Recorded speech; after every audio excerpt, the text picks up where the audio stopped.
Good morning, everybody. How are y'all doing today? It is a good day to be in the house of the Lord. Pastor Scott, several months ago, knowing he'd be gone today, asked me if I would preach the message for him. I told him I would gladly would in his absence, and this is exciting. It's like when you're a little kid and you've been good, you're like student of the month, you get to be principal for the day. I feel like pastor for the day. And that's exciting. I'm excited, which that's okay. That song they were singing, now this ain't part of the message, but the song they were singing, Mona has been doing your favorite hymn, right? She's planning on doing something special with that. So she's trying to gather up everybody's favorite hymn. And they asked me mine. Mine is When We All Get to Heaven.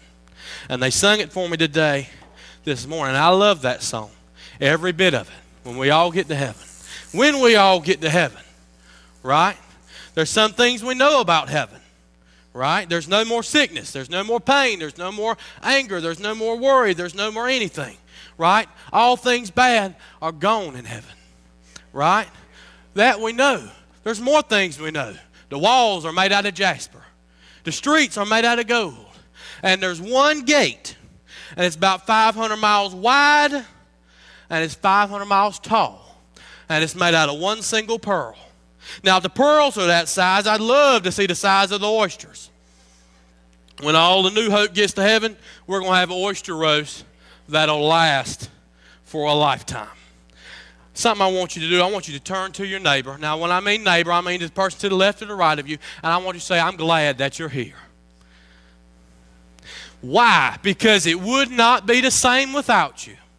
Now, I want you to look towards heaven and say, Jesus, I'm glad that you're here, because it definitely wouldn't be the same without you. Okay. And all that is not only to acknowledge our Lord and Savior, but it's a very poor way for me to get a small sip of water. Okay. My title, Put Your Time In, Payday is Coming. Before I was here, I was at a small church in LaGrange playing in their worship band. Right? I adore Miss Mona and all the people in the choir and everybody who has something to do with the music here, because I know what it takes to be a part of something like that. So I played bass guitar in the church of LaGrange. Our piano was somewhere around here. Our drum set was back in that corner. And right here, where I'm standing, was a great big flower, a huge flower arrangement, bigger than that one right there. And right behind that flower arrangement was where I sat. I sat behind the flower arrangement. Okay, and our pastor had a bad habit of wanting to sing. He sung all the time. And the bad thing about it was he would make up his own words to songs and didn't tell nobody. And he'd give us this right here to let us know he was going to sing. But I was behind that great big flower. I didn't ever know. Didn't know the key, didn't know the song. So they start playing and I'd have to jump right along. Right, but one of the songs he would sing was Put Your Time In. Payday is coming after a while. Put your time in. Payday is coming after. Yada, yada, yada. I love that song. But that's why I often come up with my title before I come up with the message. I'll think of a title and be like, oh, I got to find something to go with that. So put your time in. Payday is coming. We're going to be talking about reaping and sowing. Okay. So we're going to be in Galatians chapter 6. Galatians chapter 6. I'm going to read verses 1 through 10 and just let the word of the Lord minister to you. If you're using the white pew Bibles that are on the back of the pew in front of you, it's page 1006 if you use the church Bibles. Okay, brothers and sisters, if someone is overtaken by any wrongdoing, you who are spiritual should kick that person out of the church, talk bad about them behind their back, don't talk to them ever again, cut off all no, that ain't what it says. Brothers, if someone is caught in any wrongdoing, you who are spiritual should restore this person gently. We don't do that all the time. Oftentimes somebody goes down and we're like, I'm glad I ain't that person. Or whatever the case may be. We talk bad about that person. They end up quit and get out of the church. That's oftentimes what the church does. And that's why oftentimes people don't like the church. But that's what sometimes happens. But brothers, if someone is caught in any wrongdoing, you who are spiritual should restore that person, such with a gentle spirit, watching out for yourself. Watch yourself so you won't be tempted also. Now, what's that saying? you are just as likely to fall from grace and have a sin as that person. So you got to keep your mouth off that person. Don't talk about that person, because you are just as likely to do the same thing they're doing. So we can't talk about people like that. Okay, moving on. Carry on one another's burdens. In this way you will fulfill the law of Christ. Carry one another's burdens, right? If Miss Mona is going through something, that doesn't mean I have to manipulate myself to go through that same thing. That's not how that works. But I'm supposed to help Miss Mona, carry that load with her. Not necessarily Miss Mona, she's just an example. Right? Supposed to carry that load with each other. Okay? For if anyone considers himself to be something when he is nothing, he deceives himself. Let each person examine his own work, and then he can take pride in himself alone and not compare himself with someone else. For each person will have to carry his own load. Let the one who is taught the word share all his good things with the teacher. Do not be deceived. That's the second time it's talking about deceiving. It says do not be deceived. Why? Because it's very easy to be deceived. It's very easy to be deceived. So do not be deceived. God is not mocked. For whatever a person sows, he will also reap. Because the one who sows to the flesh will reap destruction from the flesh. But the one who sows to the Spirit will reap eternal life from the Spirit. Now this is our key verse right here. Let us not get tired of doing good, for we will reap at the proper time if we don't give up. Therefore, as we have an opportunity, let us work for the good of all, especially for those who belong to the household of faith. So Paul's talking to the church of Galatia. Right? It's the book of Galatians. Paul, the Apostle Paul, is talking to the church of Galatia. Why? Because false teachers are going around Galatia to the churches saying, you've got to keep a part of the Jewish law. Jesus is not the only thing that you need. You need a part of the Jewish law. You got to have this. You got to have that. So Paul is saying, do not be deceived. Okay? Okay. My first point. Every seed has a harvest. So Paul's teaching us that every person is sowing something, and every person will eventually reap something, good or bad. Okay? So nobody can escape the law of sowing. Here on earth we have something we like to call laws, right? We have laws of nature, right? Gravity. You can't go anywhere in the world that doesn't accept that gravity is not real, right? Everywhere you go, they know gravity is real. Everything that goes up must come back down. Okay? You can't go to China and be like, gravity don't happen here. Right? They say you can go to space. Right? Gravity don't happen there. That's what they say. Well, gravity is the very thing that holds the planets in its own place. That's a law. Right? We have some things called the law of business. Right? The laws of business. Supply and demand. You can't go anywhere in the world that doesn't accept the fact that if you have a high supply, you're going to have a low demand. If you have a low supply, you have a high demand. Right? So oftentimes we go shopping and we find something on the sale rack. Well, I hate to break it to you, sometimes all you got was something nobody else wanted. So nobody can escape the law of sowing and reaping. We have other laws, government laws, state laws, country laws. We have a law here. Speed limits. We have a law called speed limits. You can't go anywhere in North Carolina that says, whoa, we don't have speed limits here. It's a universal law that everybody has to follow.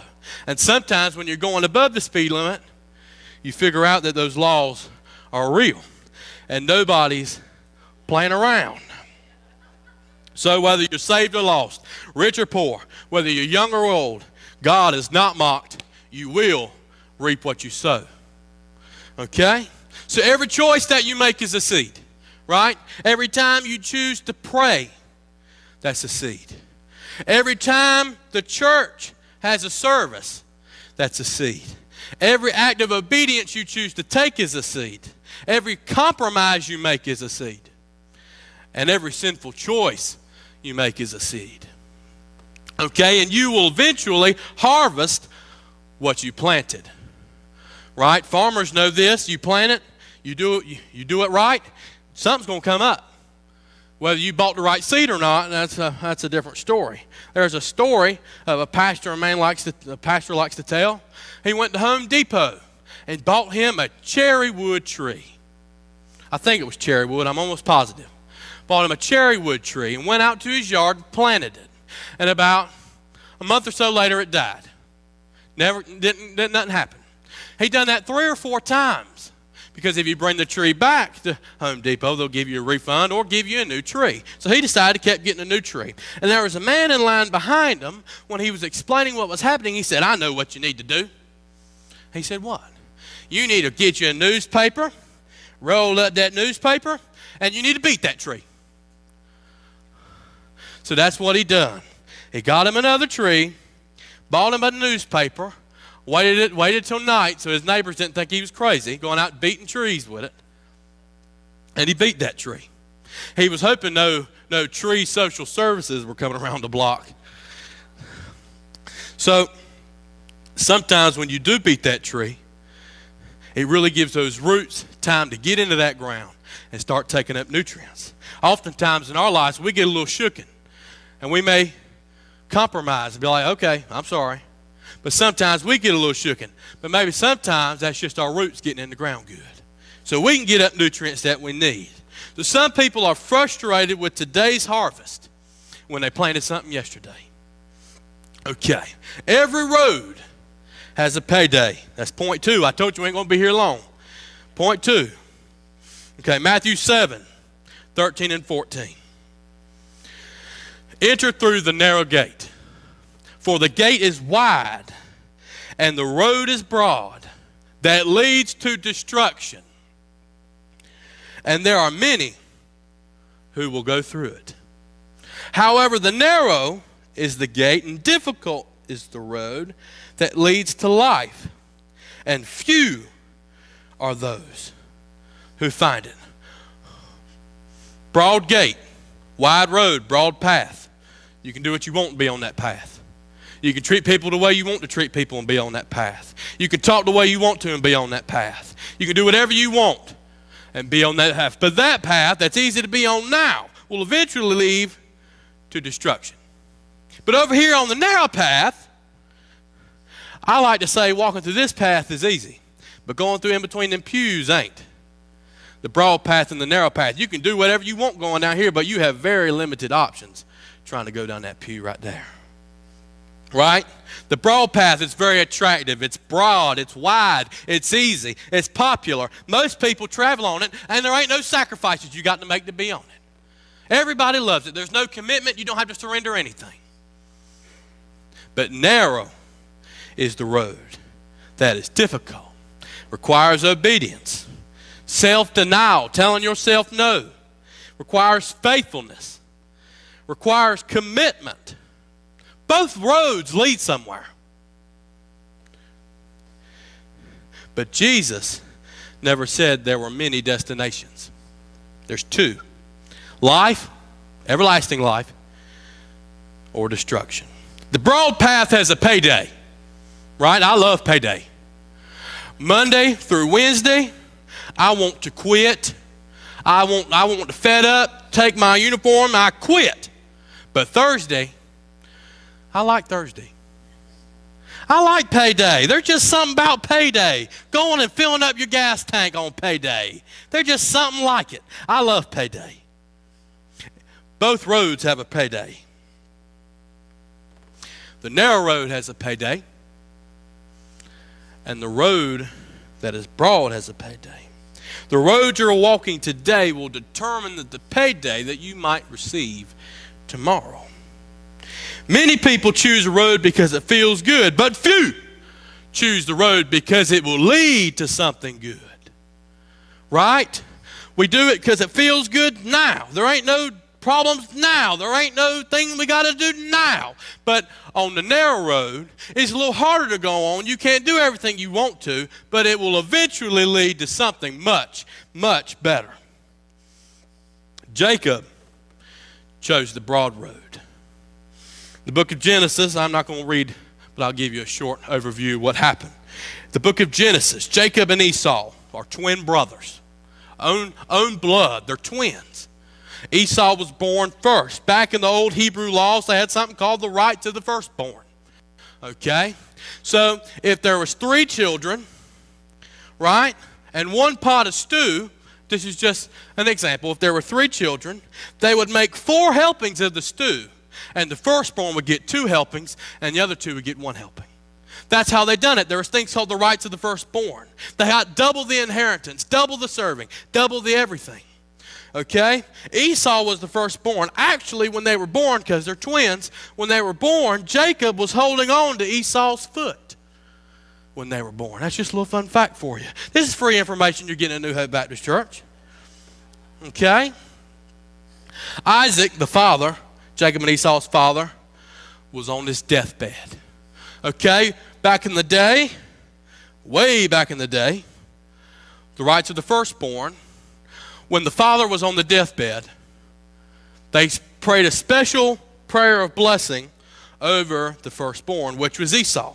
You prepared a special meal, the meal they loved, and he prayed over the firstborn on his deathbed.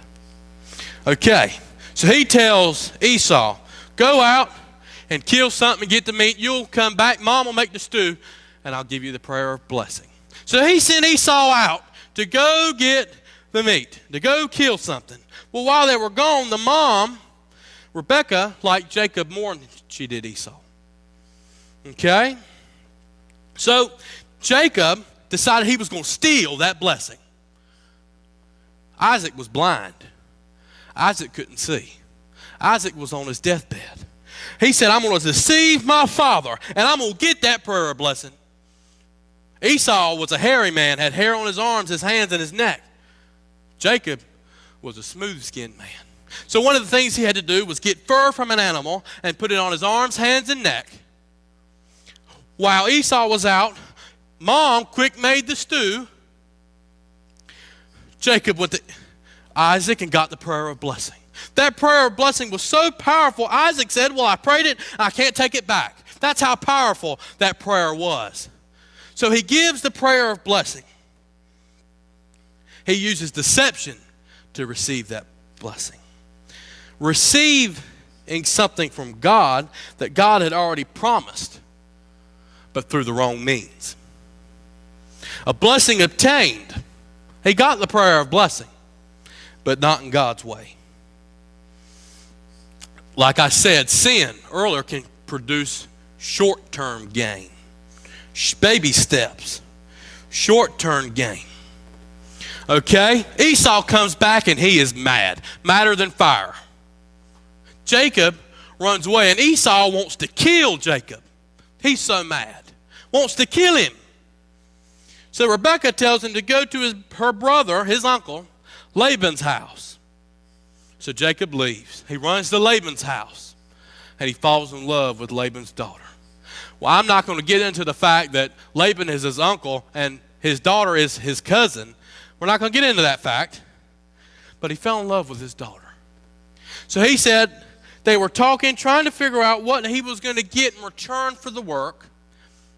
And they decided that he was going to work for 7 years for her hand in marriage. Okay, so he works for 7 years. Well, on his wedding night, back then the weddings would take 3 or 4 days. It was a huge celebration. There was a lot of drinking. The bride was also heavily covered. So he marries somebody. We don't know who. Well, we soon find out that it was his other daughter, Leah. Not the girl he wanted. So he worked for 7 years and was deceived. He was tricked. How could you do this to me? He was upset, but he completely forgot what he'd done to Esau. Didn't even have a care in the world about what he'd done to Esau. Oftentimes, we're so worried about what's happening to us, we're not even looking at the fact of what we're doing to other people. We're so worried about what's happening on Charlie Street, what's happening on Charlie Lane over here in Charlie Circle. And I ain't worried about what happens on Raymond and Celeste Road, whatever they're going through.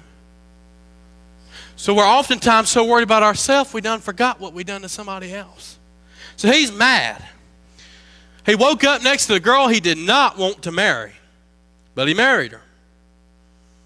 The deceiver had become deceived. He's upset. The manipulator became manipulated. That's the law of sowing and reaping in action. He got what he wanted. He sowed and reaped. He deceived his father, and later he was deceived by his uncle. He used disguise. Later he was fooled by a disguise. He took something by trickery, and later he experiences trickery. What you may think will happen for someone else can come back into your own life. You cast your bread upon the water, and what does it do? It comes right on back. So God is not mocked. Okay? Not mocked by timing or distance. He ran away and worked for 7 years and had no problem in the world getting deceived again. Okay? Later, he was deceived by his own son. But I don't have all day. We're not going to get into that. Okay? You can't plant deception and think you're going to harvest peace. You can't sow manipulation and think you're going to harvest somebody else's honesty. You can't live in shortcuts and expect a long-term blessing. Okay. Don't quit before payday. I'm always afraid if I do quit my job, Thursday ain't going to come around. Because I love Thursday. If on Thursday, don't call me. Don't text me. Don't come by my house. Because I'm not there. Okay? You've got to really focus on what you're doing. You're tired of people talking about you. Then quit talking about people. You're tired of getting sorry gifts when it comes time for Father's Day, Mother's Day, your birthday. Well, stop giving sorry gifts. Okay? Treat somebody the way you want to be treated. That is the narrow road. It's hard. But it is what it is. So, don't quit before payday. Weariness is real. There ain't no doubt about it. Going back to our key verse, let us not get tired of doing good. For we will reap at the proper time in the appointed season if we what? Don't give up. Don't quit before payday. Payday is important, good or bad. If I go to my job and I break something, I'm going to get that pay. That's going to come out of my check too. I'm going to get that payday. I don't want that payday. So Paul wouldn't have mentioned it if it wasn't real. Paul's saying, don't get tired. Don't get weary. Fight the good fight. Keep going in faith. You will reap your harvest. Paul wouldn't have said it if it wasn't important. This is not a long book, right? It's not Psalms. There's not 150 chapters. There's 6. Okay? There was no fluff. Weariness is real. Paul wouldn't have mentioned it if it wasn't. People get tired. Tired of praying. Tired of fighting. Tired of waiting. Tired of carrying burdens. People get tired. I get tired. I'm going to go home and go to bed because I'm tired. And tomorrow night, I'm going to go to bed because I'm tired. And I'm going to do that for the rest of my life because we run off energy. And energy is not unlimited. We've got to gain energy. People get tired. And the enemy's goal, who's the enemy? The devil. The enemy's goal is not always to destroy you. He comes to lie, kill, steal, and destroy. Well, you got lie, kill, and steal first. Sometimes he just wants to discourage you. Just knock you off the road. Right? Maybe you'll get lost. Right? Very few people will make it through the wilderness and get to the promised land. Very few. It says it right here in Matthew. Talking about the broad path and the narrow path. Few are those who find the narrow path. Okay? If he can get you to quit, he wins. The Bible tells us do not quit. If all you can do is get you to quit, he wins. That's all he's got to do. Right? Sometimes he's walking right on the road in front of you. Right in front of you. Putting stumbling blocks down for you to hit. You can bob and dodge and weave them on the narrow road, on the broad road. You can walk around, okay, whatever. But on the narrow path, you don't have much option. Like I said, it's walking through that pew. You don't have very many options. Okay? So don't quit before payday. He just wants to discourage you. If you quit, he will win. Okay? And God's promise is still true. The God of the Old Testament is the God of the New Testament. The God of the New Testament is the God we've got today. Right this second. The God who's in the past, in the present, in the future, and all out of sight of time also. The question is whether or not the harvest is coming. Because it will. The question is whether or not you'll still be in the field to get it. That's the question. The farmer doesn't quit because he cannot see the crop. He quits because it won't grow. Because he never planted it. You got to plant something. The farmer doesn't quit because he can't see the crop. He keeps working because he knows what is under the ground. Just because you can't see God working doesn't mean he isn't. Keep praying. Keep believing. Keep serving. Keep sowing. Because I promise you, at your appointed time and your specific season, payday is coming. So, we talked about the farmer. We talked about Jacob and Esau. We talked about Galatians. Talked about the Apostle Paul. Talked about the church of Galatia.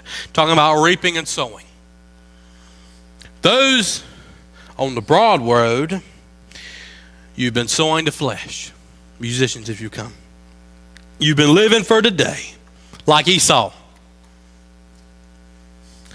Esau once traded spiritual things for something temporary. So did Jacob. They're just as bad as each other. Like the Bible says. Don't judge this person. You're just as easy to fall off the road too. You've been faithful, you've been praying, you've been serving, and those of you who are waiting on a harvest, you're waiting on your harvest. Don't grow weary. At the appointed time and your specific season, your harvest is going to come. Point blank, good or bad. You haven't been saved a day in your life and you live in sin every day, your harvest is going to come at the end of the broad road. But those on the narrow road, doing right, treating people the way we want to be treated, reaping and sowing, there's the end of that path too. And it's called everlasting life. So you may be sowing and you haven't quite got your harvest yet. And you're weary and you don't know to keep going. Well, this altar is right here. And it ain't moved. And it ain't going to move if you need to come. If you haven't been sowing and you're like, God, I'm just now realizing what I need to be doing. Just put me on the right path and I promise I'll stay there. Well, the altar's here too. If you need the altar, it's here for any reason. Saved or unsaved. You need Jesus, you don't need Jesus. Everybody needs Jesus. And this is where you're going to get it. So I pray that you come. Miss Mona, what are we going to sing? I surrender.